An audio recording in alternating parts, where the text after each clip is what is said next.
Warning, censorship. Warning, censorship. Warning, censorship. Good afternoon, ladies and gentlemen. You have tuned into the Rebel News live stream on this, a Tuesday, September 21st, 2021. I'm David Menzies and my co-host. Oh, let me tell you about my co-host, folks. It was made clear last night we live in a dysfunctional democracy, so I want her to be appointed Queen of the Dominion and beyond. She is the she-devil with the sword. She is the Khaleesi of Northern Alberta. She is Sheila Gunn Reid. Hey, how you doing, Sheila? I know you had a late night last night. I did have a late night, and as always on the farm, I had an early morning. But you know what? I'm here. There's lots to talk about, and I don't want to be the queen of the Dominion. Our great Dominion already has a queen that I like, and I hope she lives forever because the successor, not so great. Is that the one in Buckingham Palace or the one in a Vancouver apartment? Queen, I don't want to say her name. It kind of sounds like a marital aid, but she has tens of thousands of followers. You know who I'm talking about, right?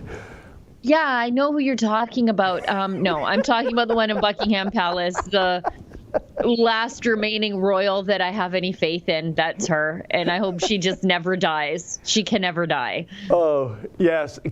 You know, it's funny, Sheila, there's an iconic photo from 1968, and it was Queen Elizabeth visiting Canada, and Justin's daddy was the prime minister then. And she walks past him, and he does this. It's a famous video. It's him doing a pirouette behind her, right? Kind of mocking her, you know. And you look back in the, hindquarters vision of history. What's happening, David? Is your phone ringing on air? It says no caller ID. That is the police for sure. I don't even answer those no caller ID anymore. I know what they're after. In any event, you look at that photo today, and there's Queen Elizabeth, dressed so nicely, just class. A true lady, a true monarch. And what Pierre Elliott Trudeau is wearing, it is so close to what Austin Powers wears in those movies, right? It is paisley junk. It's so out of fashion. It's comical. And with the passage of time, it is Queen Elizabeth that comes across as a class act, and Pierre Elliott Trudeau as a disrespectful buffoon. But that was all back then. That was all the chatter. Oh, look at Pierre giving Elizabeth the proverbial middle finger, which he would go on to give the real middle finger to Western Canadians in a couple of years. But if anyone doesn't know what I'm talking about, please Google that photo or video, and you'll understand exactly what I'm speaking of. And here we are in 2021, and it is, we have his son still in charge, but not so large as in a majority, eh, Sheila? Yeah, Justin Trudeau sort of comes by that idiocy, honestly, doesn't he? I mean, it's just it's in the DNA, isn't it? We should tell everybody what we're doing here before we get a little bit too much off the rails. And before I forget, because as you pointed out, I'm pretty tired. It was a very long day yesterday. This is the Rebel News daily live stream. It used to just be on Friday, just hosted by Ezra Levant. And then the pandemic struck, and all of our viewers were sent home by their tyrannical government. So we thought, you know what, there's more news than ever. Let's talk to them every single day for an hour. So David and I host Tuesdays and Thursdays, and some of our other talent host on the other days. Sometimes Ezra pops in, which is fun. And we used to just be on YouTube, but YouTube went full censorship. They demonetized us on YouTube. So now we talk to our viewers on other platforms as well. Let me tell you, though, we're never going to abandon our friends on YouTube. Yep. We like you. We think you like us. We're going to be there as long as we can be, but the inevitable will come, and YouTube will take us off there altogether. So if you're watching us on YouTube, we love you, YouTube viewers. But might I suggest you take an off-ramp to Rumble, which is a great free speech platform, or Odyssey, or Super U. And all of those platforms allow us to do something that YouTube doesn't allow you to do, and that is support us financially, completely of your own free will. Rumble allows a rant, Odyssey a couple different ways. You can leave us some money there through a tip or I think it's called a hyper chat, and then Super U has something called a Super U shout, and you can tip us as a creator there as well. So a bunch of other different ways that you can support us and watch us without giving your eyeballs to the censorship platform of YouTube. And you know, Sheila, it's funny you mention the abandonment of YouTube, because really, isn't that, I mean, there's so much to unpack about the election, and we'll get right to it. Yeah. But when I look at the Erin O'Toole campaign, it was, as Yogi Berra once said, deja vu all over again. It was so reminiscent of Andrew Scheer. Both men, when they were not the leader, had all the time in the world for us. And then when they became leader, we were media non grata, including our YouTube audience of more than 1.5 million people. And maybe Mr. Producer Justin can pull up a clip from what happened on Sunday to us when we went to Erin O'Toole's final campaign stop in Markham, where Corey Hahn, who had previously frog marched our colleague, our lovely colleague, Alexa Lavoie, out of a venue, did the same to me. And it was not only, and it was surreal, Sheila, because we got there at 5 to 1. The event started at 1. Erin O'Toole spent half an hour hiding in his purple-hued coach. By the way, why is it purple and not blue? Isn't that the color of the People's Party of Canada? Oops. And with loons on the side of the bus. I think there were loons inside the bus as well. And when, just before he came out, Corey Hahn, in the role of the enforcer, says, you got to get off the parking lot. It's private property. And then he moves us to the berm. And I said to him, well, we can stand here because part of this is the town property, city of Markham. And he said, no, it goes right to the curb. Sheila, I found out the next day that was a bold-faced lie. Of course, that's dangerous. Yeah. That's dangerous, yeah. So he puts us in a live lane of traffic. Cars are going by at 70 kilometers an hour. And, you know, he said something like, oh, be careful or take care or something like that. And you might think that was him being, mocking. But no, I think that was sincere, because suddenly Corey Hahn's PR brain is computing the optics of if I get clipped by a UPS truck and break a leg or whatever, when they reverse engineer how this accident happened, oh, it's because the Conservatives lied about the property line and made him stand in a live lane of traffic, while all the mean girls of the media party have the red carpet rolled out for them in this industrial park. In fact, there were more media types there, Sheila, than there were actual attendees for the rally. It made a Joe Biden rally look Trumpian by comparison. In any event, I think Mr. Producer has a clip of this. So when we kind of do the Monday morning or Tuesday morning, if you will, quarterbacking of what went wrong with the Conservative campaign, at least from a communications standpoint, I think this might have something to do with it.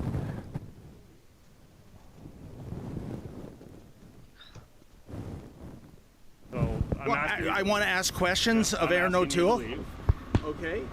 Your outlet, and you also continually disrupt our events. So I'm asking you to leave. Isn't it my outlet? 13 months ago, Erin O'Toole had nothing but time for us. No, wait a minute. Excuse me. What changed? What changed? No, I'm not debating. I'm asking a question.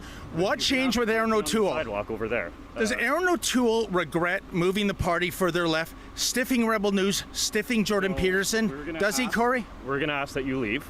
Okay. You disrupt the events. So you're welcome to the sidewalk across the street. I've just been standing here. How is that disruptive? We have an event to start, and I'm asking you to leave.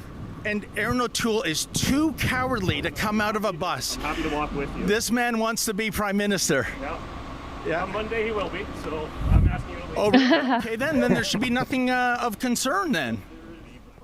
This is public property, the berm. If you have the blueprint to show me. Do you have the blueprint? This is what we've been told is the property to the curb. Who told you that, Corey? We have the event manager. They own this. And public property, correct? Certainly the road is. I'm told to the curb, and I'd be careful there. There's a car coming. Corey, for the record, I think you're pathetic. You are, just like Andrew Scheer, you are snubbing 1.5 million YouTube subscribers who are presumably right of center. And you can't even give me an answer. And you can't even answer why 13 months ago, Aaron O'Toole had nothing but time for us, and now we're persona non grata. Why is that, sir? Disrupt our events, David. I disrupt the events by asking questions? By disrupting the events. All right, well, you see, folks, we can't. How did Alexa Lavoie disrupt an event? You frog. So we're gonna go. Are you gonna come with me, or do I have to get someone to help us out? I'm not like a criminal. I'm not no like a one's calling person you who a criminal. disrupt. You disrupt your own No event. one's calling You you a came criminal. here to disturb me. I will stay here. I actually will stay here. On the sidewalk, you're welcome. Oh, Sheila, I want to hear what you have to say, but I just want to point out one thing.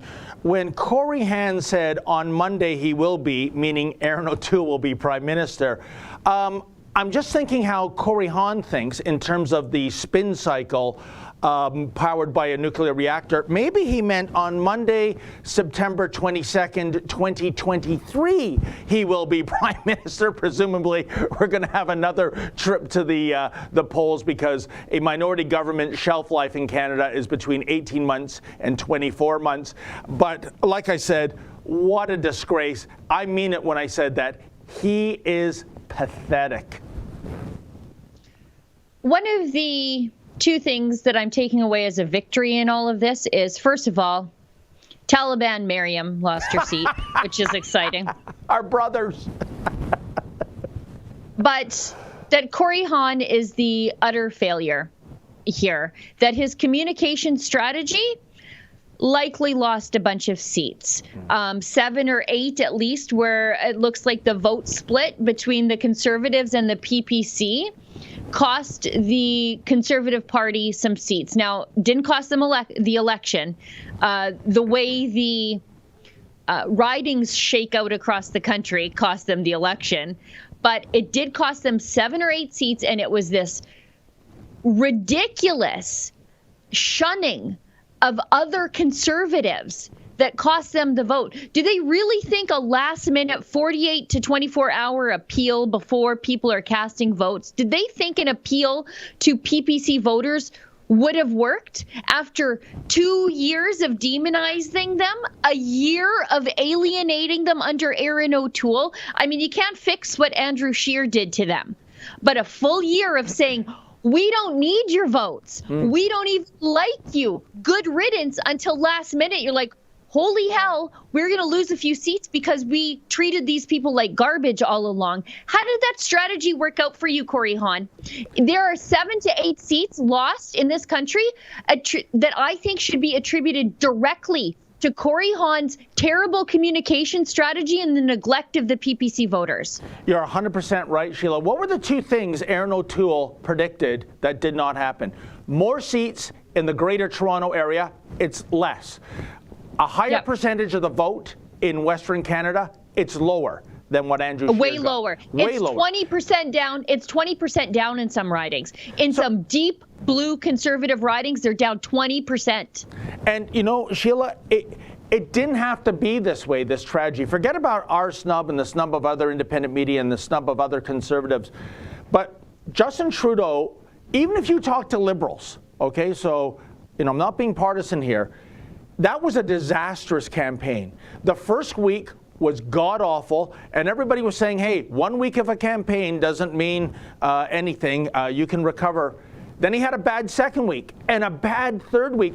Aaron O'Toole, by contrast, was having pretty good weeks. And then, for some reason, it was like the guy doing the high rope act, you know, the tight wire, the high wire, that's what I'm trying to say, suddenly looking down and going, holy crap, I'm like 8 stories high. What was I thinking? And then he started flip-flopping, you know, carbon taxes, the guns, right?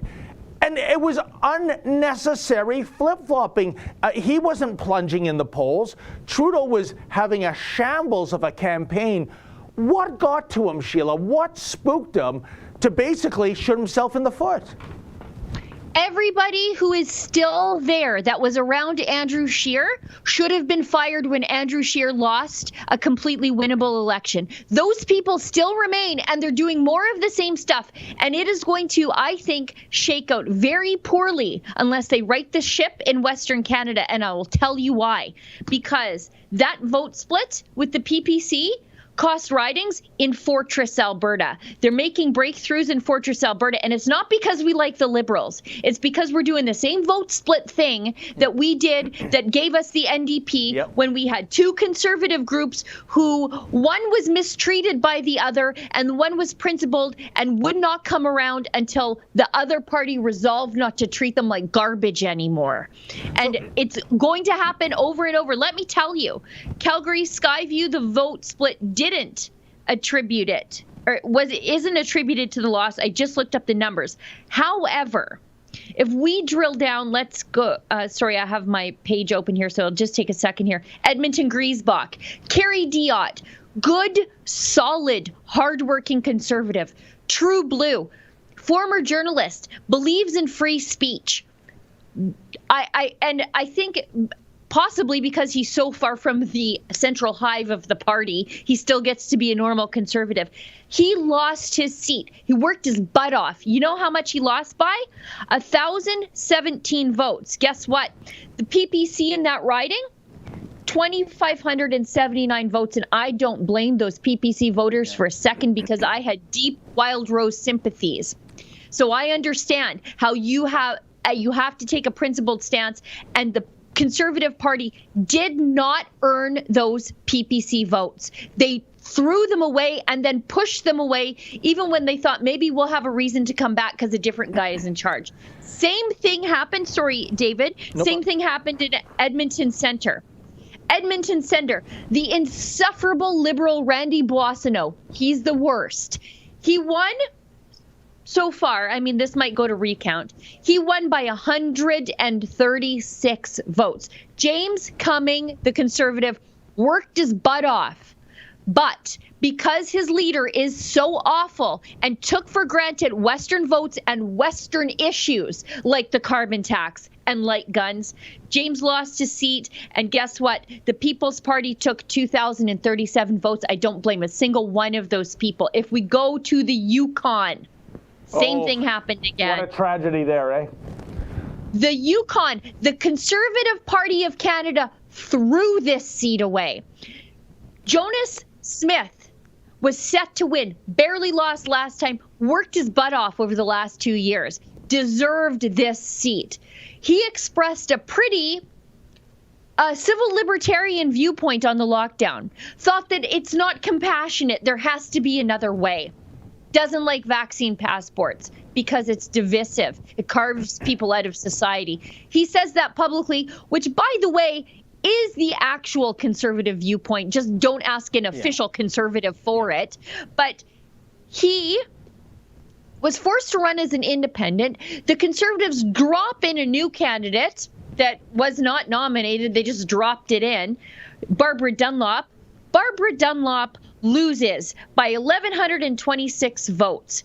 Jonas Smith, as an independent, took home 2,320 votes. The Conservatives gave that riding away. They just threw it away because Jonas expressed a conservative viewpoint. And that played out in ridings all across the country. But that is just a few here from places that the Conservatives should have won. The Conservative candidate deserved to win, but they lost because of their leader. And what I heard last night is the leader is not going to self-reflect. I didn't hear a word in that speech, by the way, of, you know what?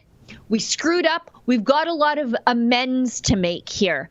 None of that. There's none of that ecumenism. They're still ready to drive this wedge into the conservative movement, keep doing the same thing and hoping it changes. It won't. Oh, Sheila, I found his speech very ungracious, to tell you the truth, and almost an undercurrent of arrogance that the narrative is now it's a win because we prevented Justin Trudeau from getting a majority. Aaron O'Toole is the guy who plays chess, and when it's a stalemate goes, yeah, victory, because I didn't lose. They're forever on defense, Sheila. It reminds me of, if you go back to, I think it was 1991, it was a Buffalo Bills, Houston Oilers NFL playoff game. It was the biggest comeback in NFL history. I think at halftime, I'm going by memory, Houston was up 35-3, something like that. And most of the stadium had exited because, it was freezing cold and it's lost. And what happened, Sports Illustrated did a story, the 25th anniversary of that game, in which Buffalo came back and actually won by 3 points. And there was a line by one of the Houston Oilers offensive linemen, and he said, on the first kickoff, it was run in for a quick touchdown. Then there was an interception, another quick touchdown. We still had a comfortable lead. But what changed? Suddenly we, the Oilers, were not playing to win. We were playing not to lose. And when you play not to lose, you know what? You lose. And this loser, Aaron O'Toole, pretending that was a victory. And, everything is in the bank, I think, in terms of the elections. I know there'll be some mail-in ballots that might affect a couple of ridings here and there. It won't make the Trudeau Liberals a majority, Sheila. But the interesting thing going forward is what's going to happen to all the leaders. Now, Maxime Bernier, that's his party. He'll still be there. Annamie Paul, I think, is doomed. And I think she should walk away from a horrible party that's full of rot and even anti-Semitism. For some reason, Jagmeet Singh, the proverbial, 29, 30 seat guy, he's always lauded in the media. Oh, isn't he so nice, isn't he? Really, the real Jagmeet Singh is what you saw at the debate stage, the spoilt, petulant child that doesn't take questions from hostile media. Nah, I can't hear you. But who knows? They'll probably go with him again. But, Sheila, for the love of God, please tell me they are not going to go to the ballots, to an election in the next 2 years or so with Aaron O'Toole as the leader. I know the knives will be out. He should be wearing a Kevlar jacket as far as I'm concerned. But please tell me they can't be serious running this guy again. You know what? Looks like they are. And that's the crazy thing. And let me tell you, by the way, if people underestimate how much Westerners are sick and tired of the Conservative Party of Canada taking their votes for granted, it's not a lot, but just looking at some of those rural ridings that were always Wild Rose strongholds. Yeah. In Lakeland, Fort Mac, Peace River, Westlock, PPC came in second in all of those. They beat the establishment parties there. Now, the establishment parties are the NDP and the Liberals, and they don't necessarily do well here in Alberta. But this is a problem. This is a problem federally that will continue to manifest itself, but it's also going to play out provincially here because you're seeing the old divisions come back. People see in Alberta Jason Kenney as an extension of the federal party. Normally, that plays well around here. Not now. Not now. I think it's going to hurt Jason Kenney, too. Yeah, and certainly that announcement in the Department of Bad Timing, that gets the gold medal, doesn't it, Sheila? What was it, on Thursday? Kenney made that announcement just, 4 days before Election Day. And, it's funny, I was talking to, I won't mention his name, it's a mainstream journalist friend of mine, and he said the moment Kenney made that announcement, if I were Maxime Bernier, I'm on a jet to Alberta. And an hour later, a photo got tweeted, which was Maxime Bernier on a jet. Like, this guy, our friend, called it perfectly. And that I'm sure that was a factor in costing Conservative seats in Alberta. Yeah, I mean, the vaccine passport in Alberta came into effect literally yesterday, like literally on Election Day. That's how fast it happened, and the flip-flop happened. And a year ago, when Jason Kenney was sort of holding the line on the lockdown, I would have said, Aaron O'Toole is just a placeholder for Jason Kenney, and Alberta is just a placeholder for him to get back into federal politics and be the successor to Harper conservatism that people so long for, that grown-up, ideological, conservative decisions, what's best for your money can happen within your family. But now, I don't see that that's the case. There's no path back to the federal party for those federal aspirations of the Prime Minister's office. There's no way. There's just no way. And Sheila, I'm not trying to be mean here, but please tell me, what does Aaron O'Toole stand for? Those outrageous flip-flops on the carbon tax, the guns, I'm sure that cost him thousands of votes out west, for sure. I would bet my life on it. He said too, remember, from months ago, I'm the pro-free speech, anti-cancel culture person, leader of a political party. And yet, what did we see 2 weeks ago, almost? Lisa Robinson, the Conservative candidate in Beaches, East York. And to me, this is a tragedy. This is so horrible that this even happened. The story is, folks, false social media posts resurfaced. They're from 2017. And Lisa, back then running for municipal council in the 905, reached out to the police to report this. The Liberal candidate released those defamatory posts, having her stating things she never stated.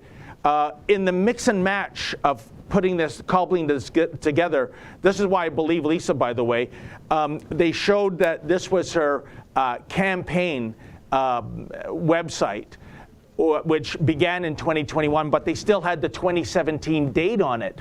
It didn't exist 4 years ago. So it was completely flawed.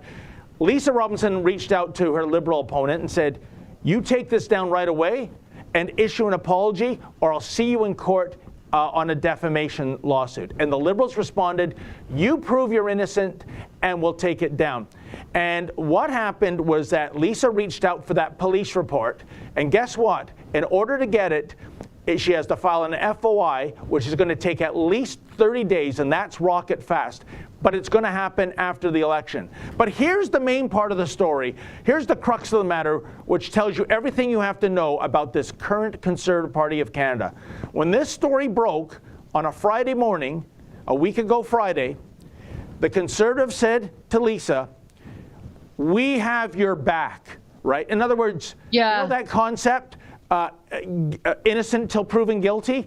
We are going to fight for you, Lisa. And by Friday evening, not even like 12 hours later, folks, Lisa's told, resign or we'll fire you, and we will say things that will ruin your reputation for a decade. And, oh, by the way, as a sign of compassion, this is unbelievable, Sheila. Here's a link you might want to check out. And it was a mental health crisis hotline, just in case Lisa was so traumatized she was going to commit suicide. Again, they're thinking of the optics in a worst case scenario, much like what if Menzies gets hit by a car that we made him stand on the road? What if Lisa were to take her own life? Well, we gave her this crisis hotline. That is disgusting. That is horrible. How can you possibly vote for a party of that ethical fiber, of a leader of that moral fiber? You can't. And to go forward with this loser, I'm sorry, if these guys are serious, Aaron O'Toole is one and done. And that war room of millennial and 20-something woke warriors, you're like, hey man, we got to see how this, translates in the progressive center of Toronto and Montreal, man. You got to get rid of that garbage too, because you're not going to win. Well, that's the thing. Look at the last successful Conservative Prime Minister. It was Stephen Harper, and he just communicated his policy, communicated conservatism, and then stuck to it. Yep. That's the thing. At least, I hate to even say this, but Jagmeet Singh, you know what you're getting. Justin Trudeau, you know you're getting an unserious flake. But with Aaron O'Toole, you don't know what you're getting from day to day. And how does a voter trust that? Yep. At least, like I said, the last Conservative Prime Minister that was successful boring. You can win when you're boring. You can win when you're deeply serious. You can win when you say, yeah, we are pro-business, we're pro-freedom. You just have to stick to it. Yep. Pick a lane, stick to it, sell your policies. But how do you get buy-in from anybody when you're just literally making it up as you go along? Saying things, doing things now, accepting things now that just 8 months ago you said were undemocratic. That's the language Aaron O'Toole himself used to describe the gun ban that he now accepts. So how did it move from being undemocratic to democratic based on what? Polling in Toronto? That's not how it works. And Sheila, make no mistake, Justin Trudeau is not going anywhere unless he wants to leave. Despite this being a completely useless $610 million exercise of basically bringing back the status quo. A lot of people are saying the knives might be out for him. No, not really, because there was incredible loyalty in the Liberal Party to Justin Trudeau. And remember, in a way, he earned it. We go back to 2011, Michael Ignatieff, right? The Orange Wave comes in. They're the official opposition. The Liberals relegated to third-party status, and Justin Trudeau, as a rookie, brings them from third-party status to a majority government in 2015. And a lot of these Liberal MPs, they owe their careers to him.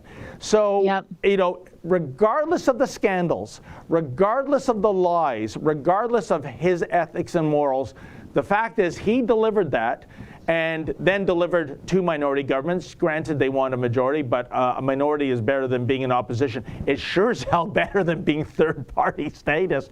So unless Justin Trudeau wants to leave, that's not going to happen.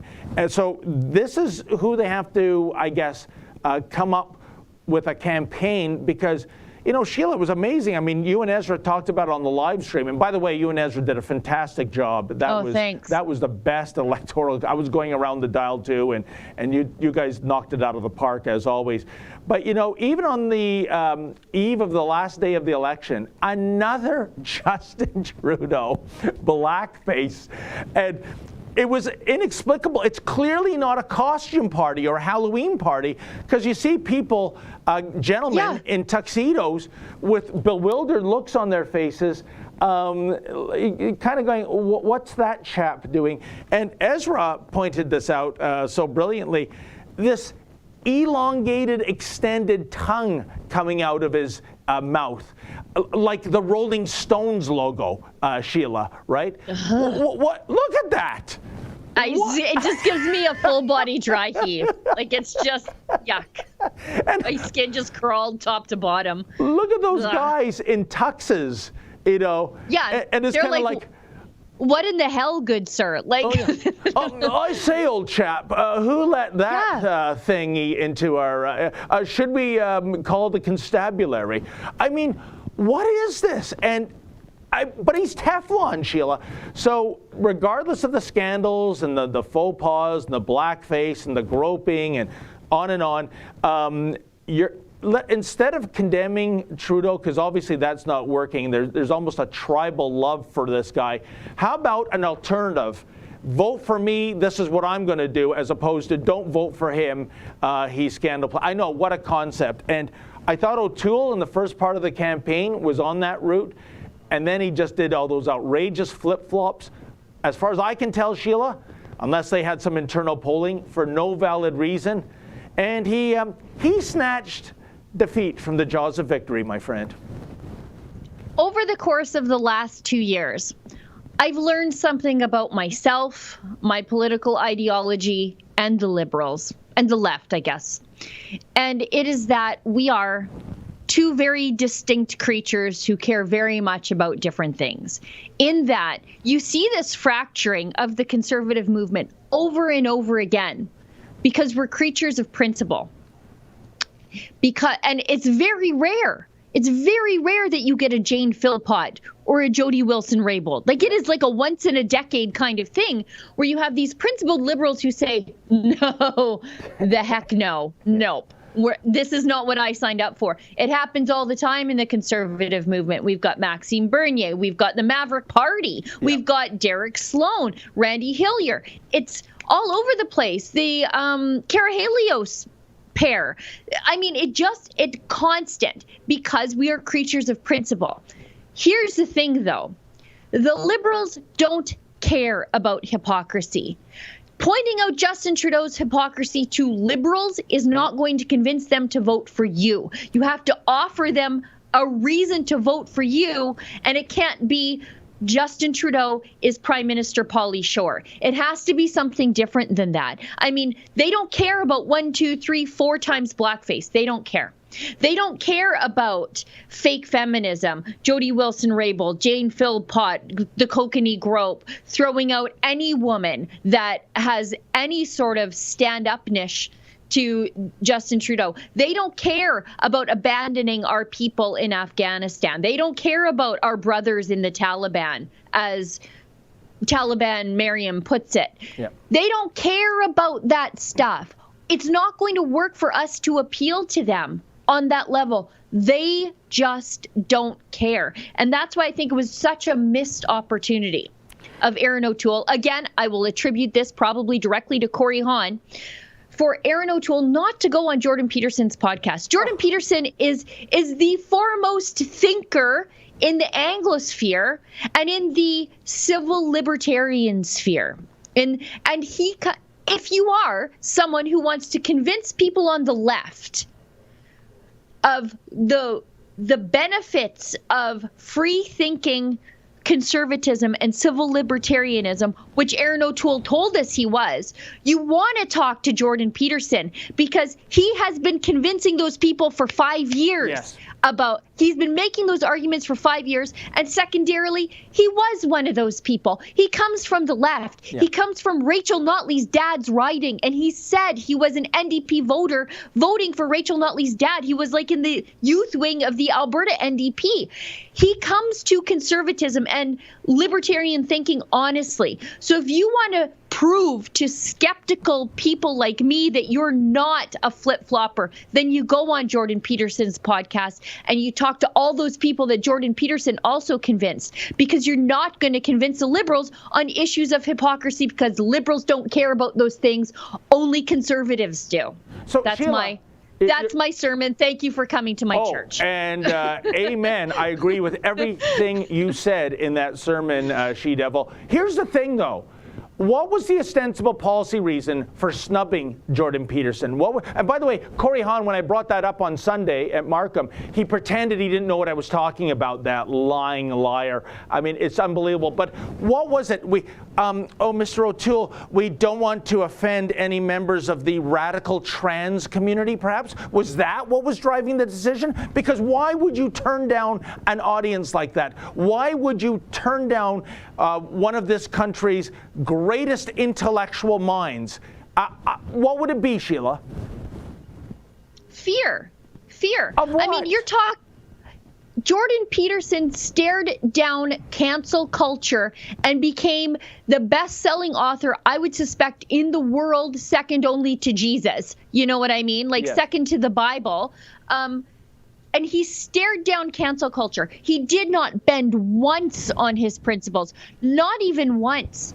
And for you to be the party that says, oh, we're going to defend you against cancel culture, but we're too scared to talk to the guy who literally took on cancel culture and won, we don't believe you. That's the problem with Erin O'Toole. Nobody believes a word you say. You flip-flopped on the carbon tax, you flip-flopped on guns, you flip-flopped on free speech. So that's why in the rural ridings of Alberta, I think there's only 12, in 5 of those that I just saw out of the corner of my eye, in 5, the PPC came in second.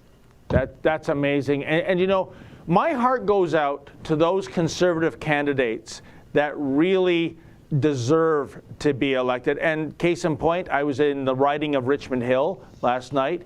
Kostas Minagakis. Now, I don't know if he was told, like everybody else, not to give Rebel News journalists an interview, but he gave me his word of honor that he would give me that interview, and I did interview him earlier, and that came about, Sheila, because back in 2019, I bumped into him.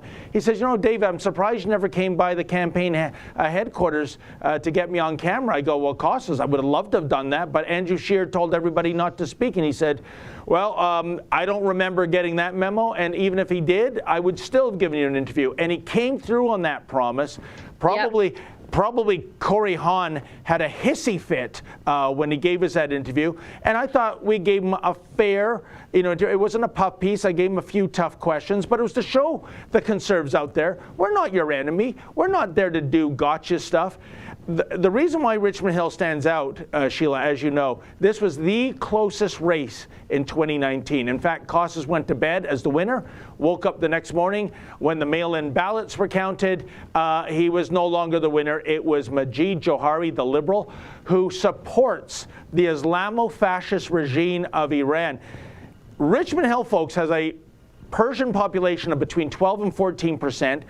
Every single one of the Persians I met there in the more than 20 years I've lived in that city have fled Iran from the 1979 revolution to start life anew. They don't want anything to do with the Islamo-fascism there.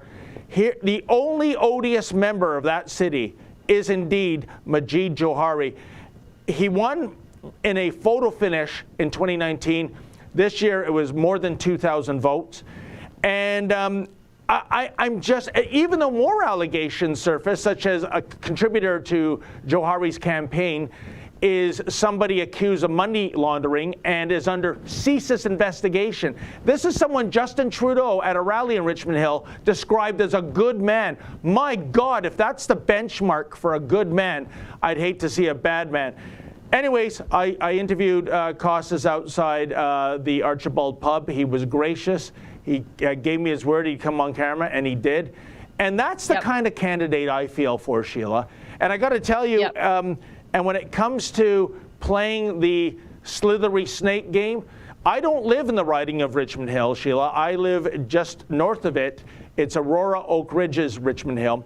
And the candidate there is one of significance too, Leona Alislav. Now you might recall in 2017. She lost. She was the Liberal. She crossed to become a Conservative. Why was that? Well, don't believe her official explanation. I certainly didn't. She did internal polling showing that this swing riding was going to swing Conservative, which it did by, I think, less than 1,000 votes in 2019. But last night, she lost. It swung back, and believe me, the Liberals are doing cartwheels on that. That is revenge for what they consider to be a turncoat. But do I shed a tear for my Conservative member of Parliament losing her seat? No, because she runs away from our questions. She runs away from me as a constituent of the riding who just wants to have a conversation and does the old, you better get off private property, or we call it a police routine. So, sorry, Leona, I'm not all that into you. You didn't deserve to be a Conservative in the first place. And what does it say, Sheila, about Andrew Scheer?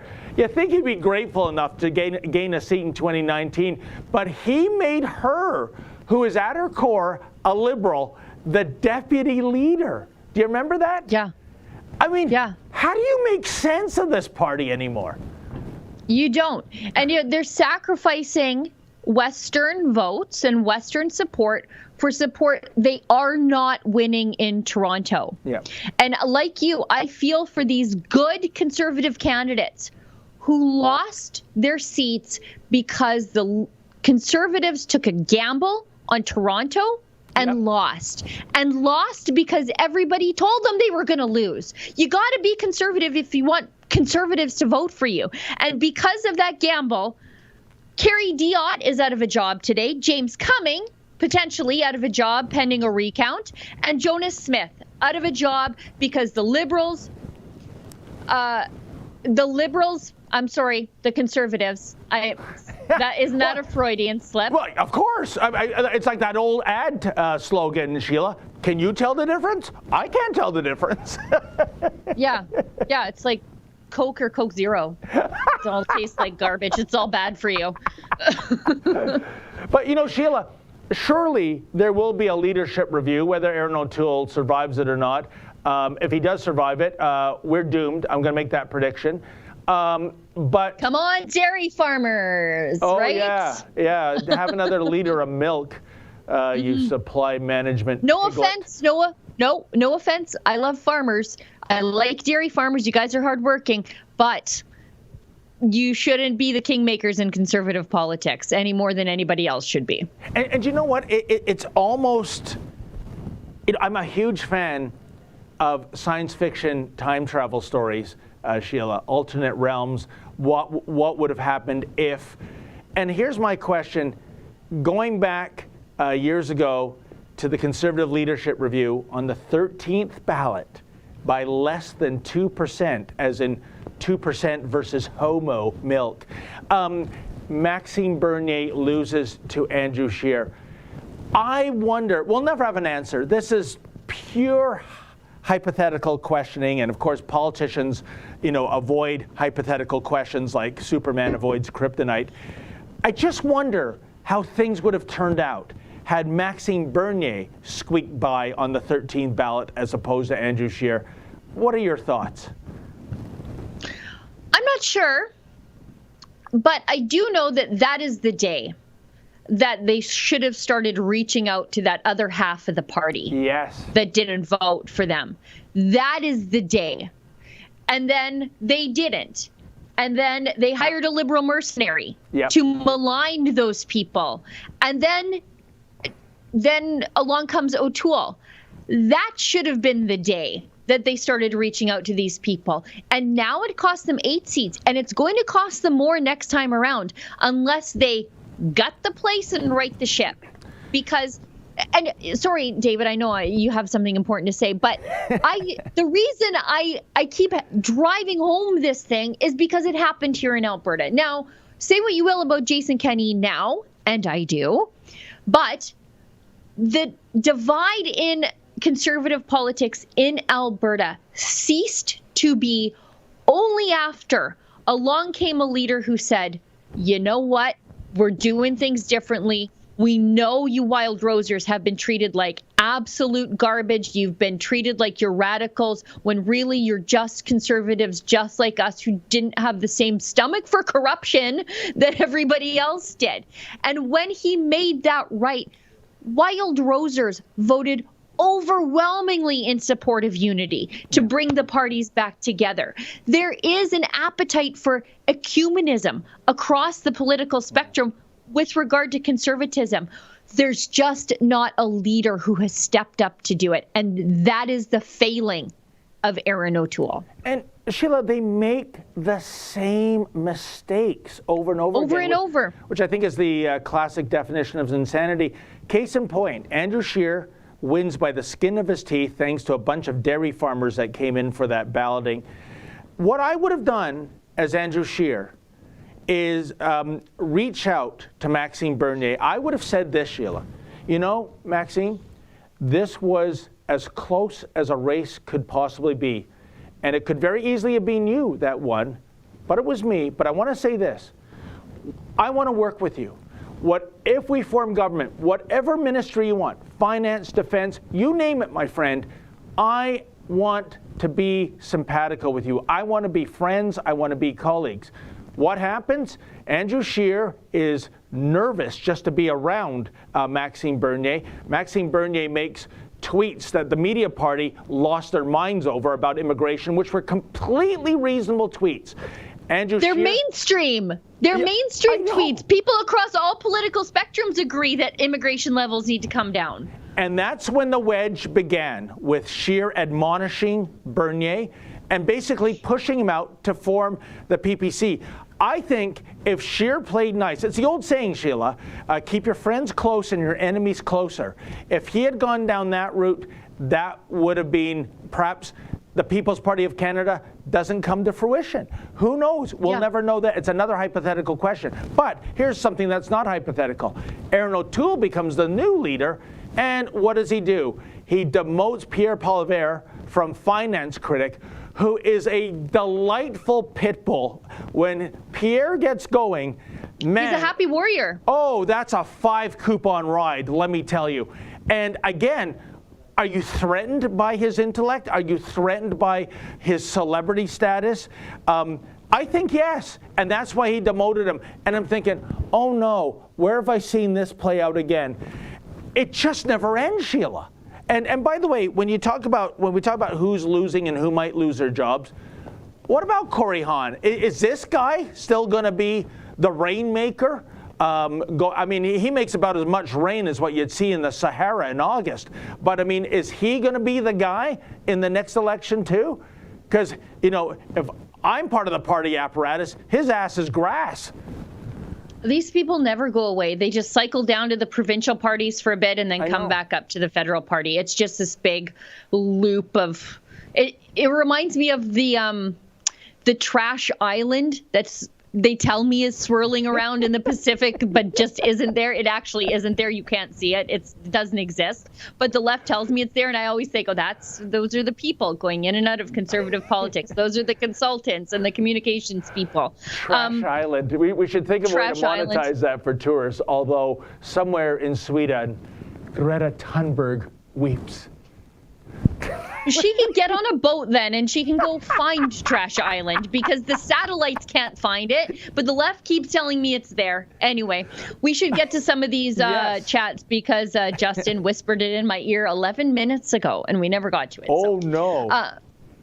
Paul Otto Newman gives us $5. Oh, Lord. I am tired, so my eyeballs are extra disabled today. Paul Otto Newman gives us $5. More than ever, Kenny has got to go as Premier of Alberta and as the leader of UCP. Alberta needs someone who says what he means and means what he says. Kenny has proven that he's not that man. And you know what? He's not. I mean, everybody's angry at Jason Kenney. Conservatives are mad at him. The left is always mad at him. So who cares what they think, right? Like, who cares?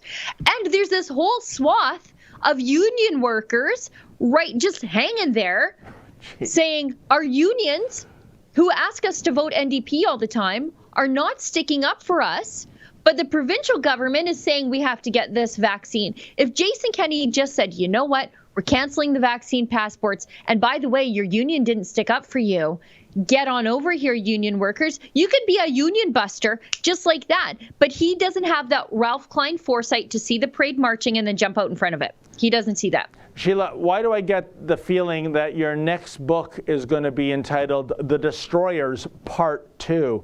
Oh, and to, in terms of the viewer, to quote that immortal line from Seinfeld, hello, Newman. We've got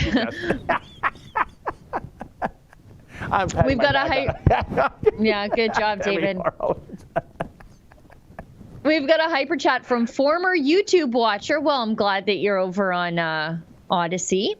PPC got over 814,547 votes at 5.09%.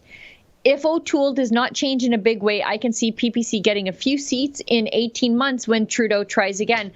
I don't even know if they're going to get seats, but what's going to happen is they are going to be the spoilers and more ridings, and particularly those cusp ridings. Who would have thought that the Liberals would hold seats in Alberta, but now they do, and that's because of a vote split caused by Erin O'Toole.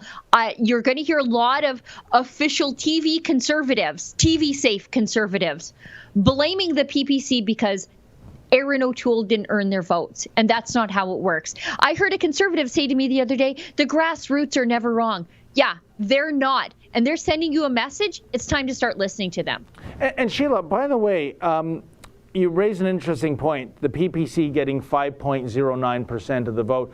As you know, some polls had them as high as 11%. Here's my question. Did those pollsters get it wrong? Did they get it wrong on purpose?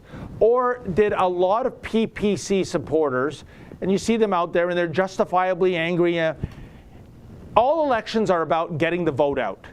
Did they simply not show up because the turnout was pathetic for this federal election, which I didn't expect? What do you think happened to that much vaunted 11% that some pollsters were saying?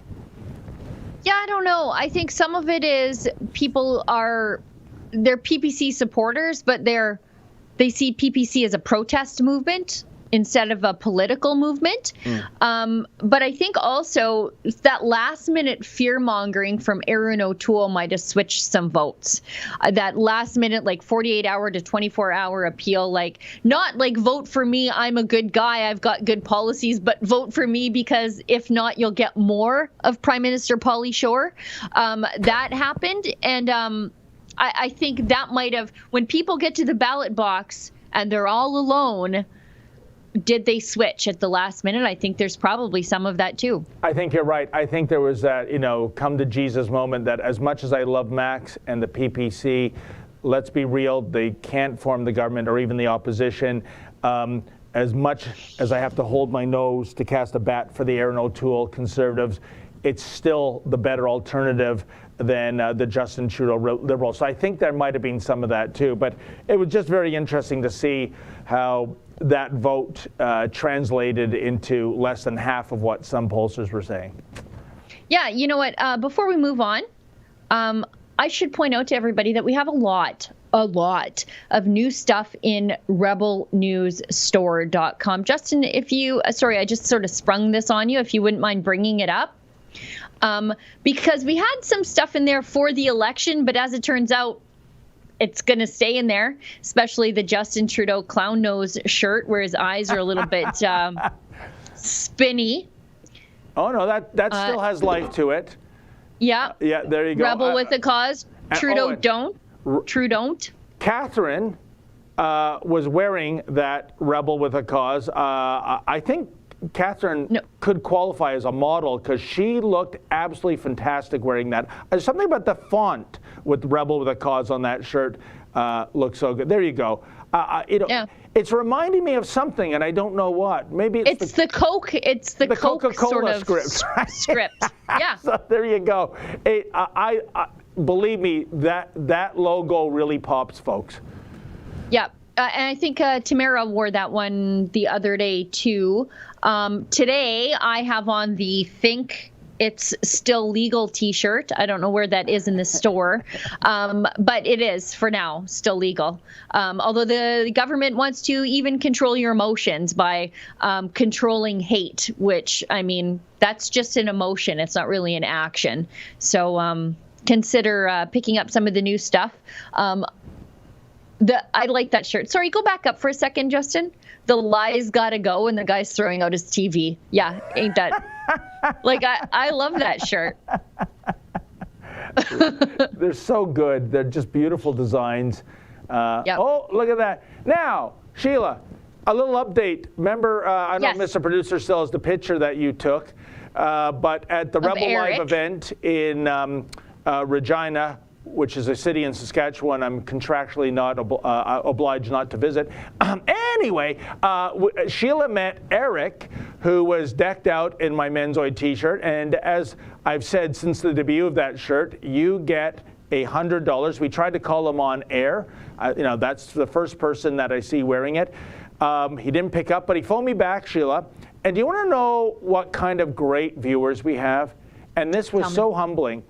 Eric said, I insisted 3 times. He says, no, I don't want the money. I want to donate the money to Rebel News. So I'm going to give Ezra the $100 check. And because I was so blown away by that act of generosity, I am still putting the offer out there for the first time I see somebody with a Menzoid t-shirt. And hey, folks, I'm going to give you some insider advice right now. I'll be at the Rebel Live event tonight in Whitby, Ontario. I believe. Do we still have tickets available for that, Sheila? I believe we do, don't we, Justin? So if you show up tonight with that shirt, I mean, if there's, I guess you can't get it delivered within the next 7 hours, but you're going to more than double your money for the cost of the t-shirt, even if you throw it away afterwards. But who would really want to do that? So there you go, Sheila. I am rapidly putting myself into the poorhouse. A $100 reward, thanks to you, has become a $200 reward. One we've given to Eric, and one I will give to Mr. or Mrs. X when I first see them. And there you go. There's Dr. Charles McVitie. He's running the show. Our big boss man, Ezra Levant. And look at that. Who doesn't like Tucker Carlson? I'm telling you, even Lady Menzoid is going to get her butt out to Whitby to watch Tucker. I know you love Tucker, Sheila, as do I. And because of COVID and his job duties, he can't be live, but he's going to be on a screen. And I understand Dr. McVitie's facility. It might be the best audiovisual theater in all of Canada. I can hardly wait to see it. So Tucker's going to go off the air at 9, go into his office by 9:05. He's going to be on the screen, and I think he'll be taking questions, won't he, Sheila? Or do we know? I'm not quite sure about the agenda, but the opportunity to have Tucker Carlson live talking to you about civil liberties is very exciting for me. I'm sad that I couldn't get out there to attend in person, but What? Tucker's attending. Yeah, well, You're not coming. David, I'm here right now. How do you think I'm going to get to Toronto? Well, like, where do you think I am right now?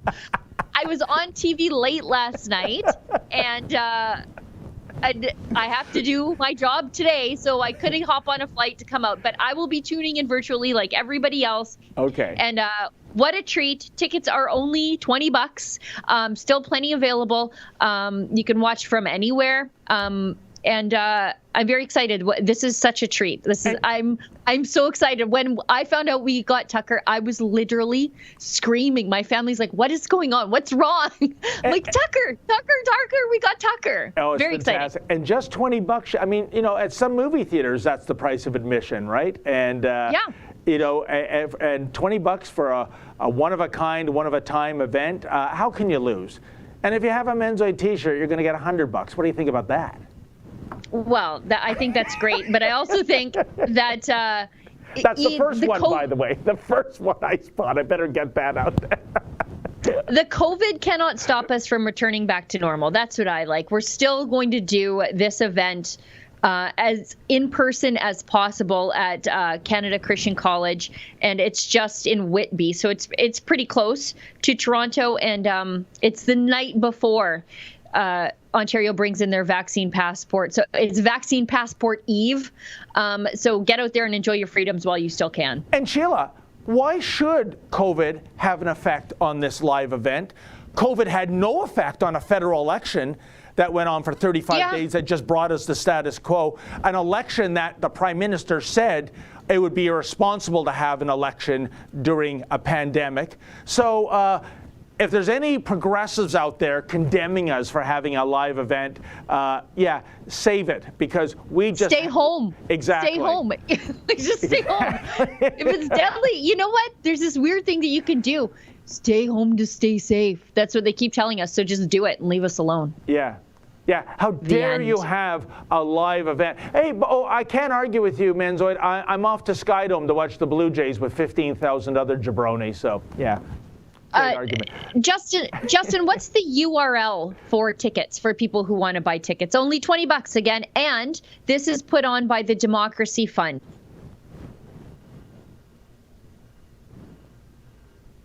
We are looking for that URL. Okay, so Justin tells me rebelnews.com/events, and it should be there. Should be in the drop-down menu, and you should be able to get your tickets. Yeah, there's a quick hyperlink there to get your tickets, and what a treat. I cannot say that enough. I'm a big fan of Tucker. I wish you were coming. It's going to be awesome. But Me you too. were there in Me Regina, too. and I wanted to be there too, so it all evens Yeah. People wanted you there too. They're like, "Where's David?" I'm like, "Oh, hi, it's me, Sheila. I'm fine, but yeah, David's in Toronto. Sorry Where about were him all not these being people here." in high school when I needed friends? That's the thing. Once they meet you in person, maybe they'll change their mind. I'm kidding. You're better in person, David. Anyways, I think we're past. Producer Justin didn't change his mind. Just busting those chops. Okay, I think we're at 11:04 here in Alberta, which is 1:04 in the center of the universe, which means we're Unless there are any more Rumble rants or chats, Justin, I think we're all caught up, right? We are. Oh, okay. Well, again, a whole page of topics we didn't get to. Oh, vaccine passports, didn't even talk about them. And I'll tell you, Sheila, it's such a joy doing these live streams with you. I swear to God, it did not feel like an hour and 5 minutes went by. It felt like 15 minutes. Time does fly when you're having fun. So thank you to Sheila, Gunn, Reid, as always. And thank you to Justin working the boards. And thank you to all the people that made contributions. That's how we keep the lights on, folks, and we really appreciate it. So until next Thursday, I'm signing off. Hopefully you can come to the Rebel Live event tonight. And in the meantime, stay sane.